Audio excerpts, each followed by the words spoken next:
இது எங்களுடைய முதல் தயாரிப்பு. என்னுடைய இளமை காலத்தில் எங்களுடைய பகுதியான கம்பம் பள்ளத்தாக்கில் நடந்ததாக கூறப்படும் சில உண்மை சம்பவங்களின் அடிப்படையில் உருவாக்கப்பட்டதுதான் இந்த கதை. தவறுன்னு ஒண்ணு செஞ்சா தண்டனைன்னு ஒண்ணு இருக்கு. அந்த தண்டனையை கொடுக்க சட்டம்னு ஒண்ணு இருக்கு. சட்டத்தால் தண்டிக்கப்படுறதை விட மனசாட்சியால் தண்டிக்கப்படுறதுதான் பெரிய தண்டனை. அந்த அடிப்படையில் உருவாக்கப்பட்டதுதான் இந்த ராஜாத்தி ரோஜா கிளி.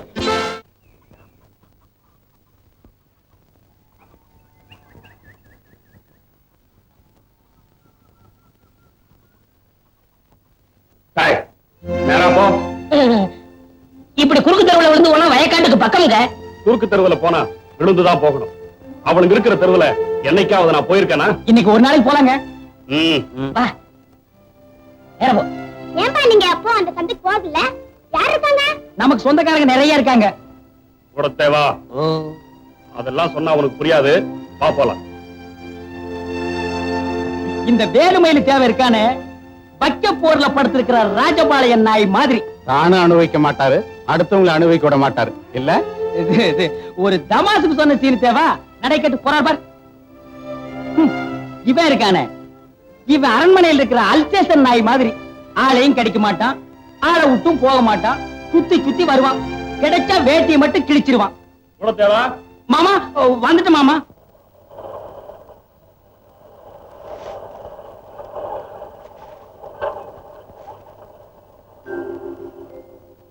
வேலையை கவனிங்க. இந்த 100 ரூபாய் எல்லாருமா பிரிச்சு எடுத்துங்க. ஆகட்டும்ங்க. இந்தாங்க இந்த 10 ரூபாய எல்லாரும் பிரிச்சு எடுத்துங்க. தாத்தாயி, இந்த ஒத்த ரூபாய எப்படி பிரிக்கணுமோ அப்படி பிரிச்சு எடுத்துக்கங்க. ஏன் பேர சொல்லிக்கிட்டு அடி ஆத்தி, முதலாளி 100 ரூபாய் வச்சுட்டு போனாங்க. படுபாவி பசங்க 100 ரூபாய் எடுத்துக்கிட்டு ஒத்த ரூபாய வச்சுட்டு பயிற்று அடிச்சுட்டு போறானுங்க. அவன் புள்ள குட்டிய முடுங்க, நாசமா போக. உள்ள பத்து மேல பத்து.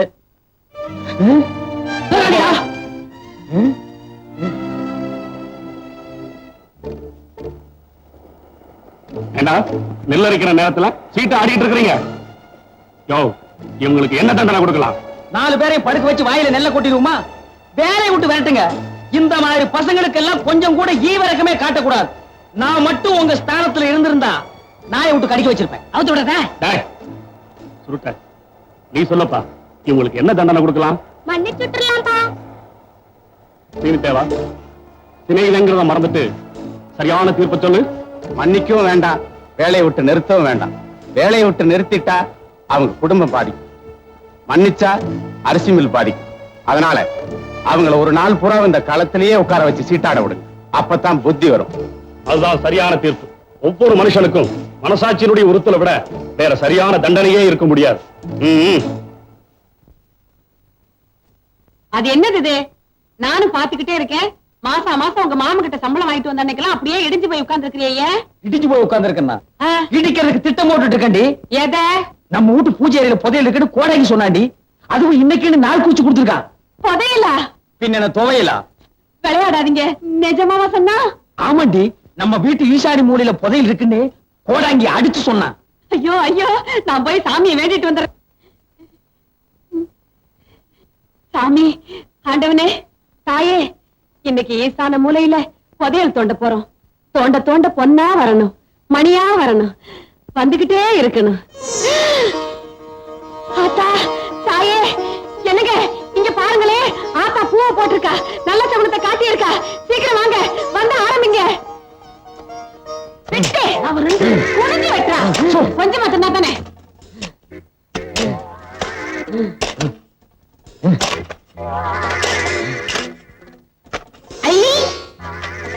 என்னங்க இது வெத்தராக வருது?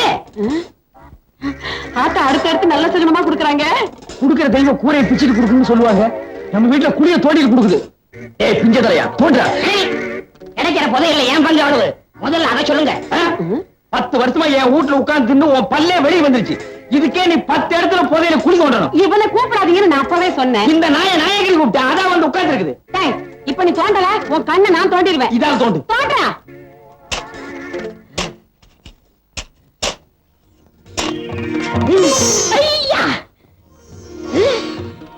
என்னங்க இது? தேங்காய் பழம் வருது. என்னது இப்ப உடைச்சு வச்ச மாதிரி இருக்கு? எடுத்துட்டு போய் சட்னி அரை. போடி அறிவு கட்டவள. முதல்ல வெத்தலை பாக்கு, இப்ப தேங்காய் பழம். ஐயோ, என்னமோ என் கைக்கு பெருசா சிக்க போகுது. தள்ளுடா, வாங்குடா. இந்த புடி. மண்ணை தாண்டுங்க, மண்ணை தாண்டுங்க.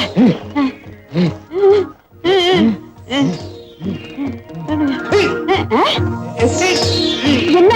அடியே, என்னமோ வசமா சிக்கிருச்சு. அப்படியா? இப்ப ஊர்லயே எங்க மாமன் தானே பெரிய பண்ண. உள்ள இருக்கிறத வெளியே எடுத்த அவரை விட நான் தான் பெரிய பண்ண. ஐயோ, பொண்ணையில எடுத்தவன மொத்த காரியமா என் இடுப்புக்கு ஒரு பெரிய வட்டியானோ. என்ன வண்டி சக்கரத்துல கைய காட்டுறேன்? எனக்கு தங்க செய்யணும். அந்த பிஞ்ச செருப்போட ஒரே அப்ப அப்பிடுறேன். அவனை விடுங்க, நீங்க எடுங்க.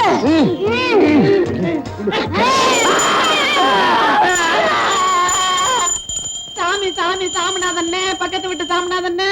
அறிவுகிட்ட முண்டாங்களா? நான் பாத்துக்க சிவனேன்னு என் வீட்டு பூஜை அறையில கீழே விழுந்து சாமி கும்பிட்டுக்கிட்டு இருந்தேன். நீங்க பாட்டுக்கு செவுத்த தோண்டி என்னை இங்க இழுத்துட்டீங்களே. உங்களுக்கு அறிவு இருக்கா? எங்க அந்த வெத்தலை பாக்கு போனாக்கா தேங்காய் பார்த்து பணத்தை பேசிட்டாங்க. கூடவே கொஞ்சம் சூடத்தை ஏத்தி கையில கொடு, சாமி மலை ஏறட்டும். பதியல் எடுக்கிறாராம், பதியல். இப்ப நீங்க வாச வழியா போறீங்களா இல்ல வந்த வழியா போறீங்களா? வந்த வழியா அனுப்புனா தான் நமக்கு புண்ணியம். அப்ப அந்த மம்பட்டியும் கடப்பாரு எடு. என்னடா? எங்க அப்பா வயக்க பாட்டுக்கு விட்டாரு. பேச்சு மூச்சால சீக்கிரம் வாங்க. அப்படியா? நீ முதல்ல போய்கிட்டே இரு, நாங்க சாமியை கூப்பிட்டு ஓடியாரோம். அடியே, உண்மையிலேயே முதல் இப்பதாண்டி கிடைக்க போகுது. வாங்கடி. பிள்ளையாரப்பா பிள்ளையாரப்பா, எங்க அப்பாவை காப்பாத்து. அவரை தவிர எனக்கு வேற யாரும் இல்ல. எங்க அம்மாவை நான் கண்ணால கூட பார்த்ததில்ல. அவர் என்கிட்டயே இருக்கட்டும் பிள்ளையாரப்பா.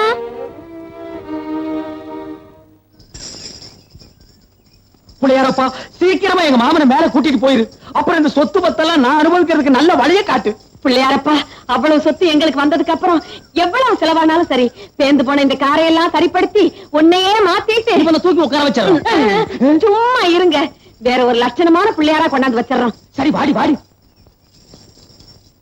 பிள்ளையாரப்பா, பிள்ளையாரப்பா, பேருந்து உள்ள காரம் இல்ல, இந்த மரம் உயரத்துக்கு ஒரு கோபுரமே கட்டுவேன். பெரியவரை கொண்டு வர்றோட என் பங்காளி இந்த கூடத்தேவன் குடும்பத்தையும் கொண்டு போனா அது போதும் எனக்கு.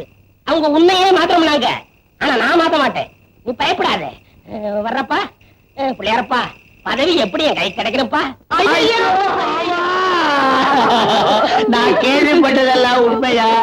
திடீர்னு நீங்க மயக்கம் போட்டு விழுந்துட்டீங்களாவே மாமா. பிள்ளையார்கிட்ட மாத்தி மாத்தி வேண்டிக்கிட்டு தான் வந்திருக்கிறோம். ஒண்ணு கவலைப்படாதீங்க, பிள்ளையார் நம்மளை கைவிட மாட்டாரு. எனக்கு ஒண்ணு இல்ல, நல்லாத்தான் இருக்கேன். சர்க்கரையும் ரத்த அழுத்தமும் அதிகமாச்சுன்னா இப்படி ஆகும்னு டாக்டர் சொல்லியிருக்காரு. மருந்து மாத்திரைகள் ஒழுங்கா சாப்பிட்டு இப்படி எதுவும் ஆயிருக்காது. அவ்வளவுதான், தைரியமா இருங்க. இருக்கும். நீங்க ஒரே அடியா பாருங்க மாமா. நாங்க நம்புறது பிள்ளையாரத்தான்.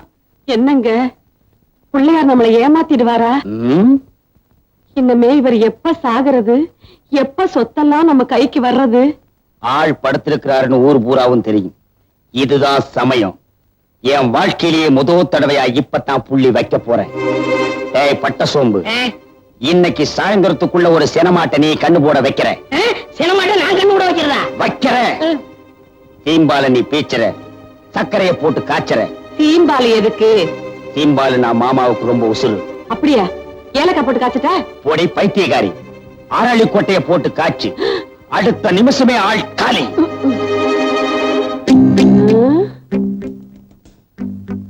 பெரியவருக்கு பிடிச்சது சீம்பாடு, இவங்களுக்கு பிடிச்சது என்னன்னு நம்ம தெரிஞ்சுக்கணுமே. அப்பதான் எதிர்காலத்துல நான் இவங்களுக்கு அரளி கொட்டையை அரைக்க முடியும்.